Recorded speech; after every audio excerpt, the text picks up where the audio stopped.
BS रोगाचा प्रादुर्भाव तुम्ही पाहताय की आज मी त्याला पाहिलं तर DIT आमची एक सरकारी आर्मीची संस्था आहे.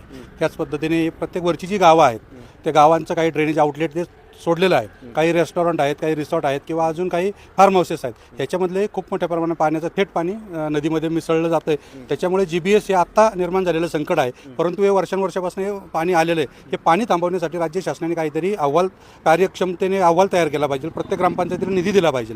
तो निधी दिल्यानंतर बाबा काहीतरी प्रत्येकाचे STP प्लॅन्ट बसतील किंवा ज्या अशा DIT किंवा वेंकीस सारख्या संस्था आहेत ह्यांचे STP प्लॅन्ट आहेत का नाही ह्याची चौकशी केली पाहिजे किंवा त्यांनाही STP प्लॅन्ट करण्यासाठी बंधनकारक केलं पाहिजे. या पद्धतीने हा कुठेतरी होणारा जो पाण्यापासून होत असेल तर हा निश्चित हा रोग त्याला कुठेतरी अटकावील असं आम्हाला वाटतंय.